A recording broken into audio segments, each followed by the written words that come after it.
IMF কয় টাকা দিল না দিল তো আমাদের কিছু যায় আসে না, আমাদের টাকার অভাব হবে না। টাকার অভাব হবে না, আপনি টাকা ছাপবেন।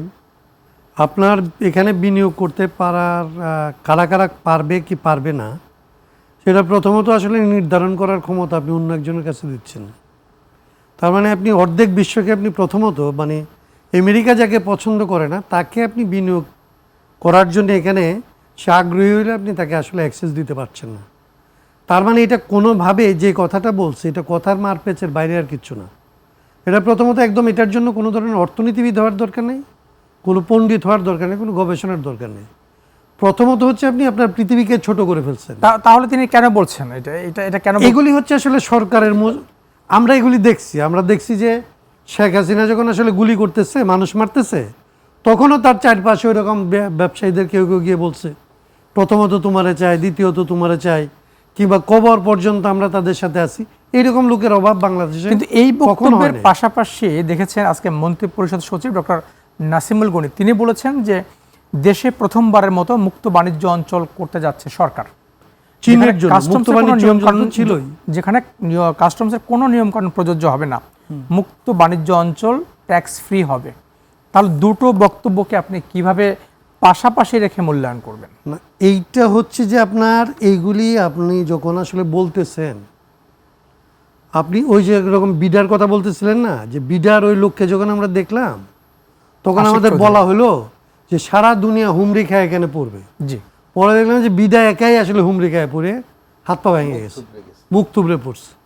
তার কারণ হচ্ছে প্রথমত ভাই যেটা বললেন, আপনার যে কোনো বিনিয়োগের জন্য সবচাইতে আগে যেটা দরকার এটা হচ্ছে যে বিনিয়োগ করবে সে আসলে এইখানে তার পুঁজির নিশ্চয়তা চায়, তার প্রফিটের নিশ্চয়তা চায়, এইখানে সে আসলে ব্যবসা করে যেতে পারবে এবং তার ব্যবসা নিরাপদ থাকবে, এইটুকু আসলে সে দেখতে চায়। এবং এটা করে তো হচ্ছে দুইটা তিনটা জায়গা থেকে। প্রথমত আপনি বাংলাদেশ ব্যাংক যদি এরকম একজন লোক রেগুলেটর হিসাবে যদি এরকম লোককে আপনি নিয়োগ করেন, যিনি হচ্ছে ব্যবসায়ী, যার সাথে আসলে ব্যাংকের অন্য কোনো নিয়ম টিয়মের বাদ দেন কনফ্লিক্ট অফ ইন্টারেস্ট আছে। আমি একই সাথে ব্যবসায়ী, একই সাথে ব্যাংকার, এই জিনিস যখন থেকে বাংলাদেশে ধরেন এরা এই কালচার যখন থেকে প্রধান হয়ে উঠছে তখন থেকে এখান থেকে ব্যবসা নাই হয়ে গেছে, এখান থেকে টাকা পাচার হওয়া শুরু হয়েছে। আর এখন তো যেটা হয়েছে যে ল অ্যান্ড অর্ডার সিচুয়েশন যদি বলেন, বাংলাদেশের পরিবেশ যদি বলেন, দুনিয়া জুড়ে যদি ধরেন আপনাকে IMF লোন দিচ্ছে না, আপনি বিনিয়োগ আশা করেন, মানে IMF লোন দিচ্ছে না এটার অর্থ তো সে কয় লক্ষ কোটি টাকা দিচ্ছে না, এটা তো বড় কথা না। আপনি গ্লোবালি আপনার ইমপ্রেশন কি দাঁড়াচ্ছে, মাইনাস আপনি কোথায় এসে দাঁড়াচ্ছেন? তো সেইখানে আপনি এসে বলবেন IMF কয় টাকা দিল না দিল তো আমাদের কিছু যায় আসে না, আমাদের টাকার অভাব হবে না। টাকার অভাব হবে না, আপনি টাকা ছাপবেন। আপনি এই কয়েকটা ব্যাংক চালানোর জন্য টাকা ছাপছেন, আপনার টাকা ছাপলে কি সমস্যার সমাধান হবে? না, এই তো এখন আপনার ইনফ্লেশন 8.5-এর উপরে আছে, 9-এর কাছাকাছি, 9-এর উপরে। আপনার হাতে যে আপনি আপনার এই বাজেটে আপনি প্রায় 2.5 লক্ষ কোটি টাকা ঋণ করবেন, এটা ঠিক করছেন।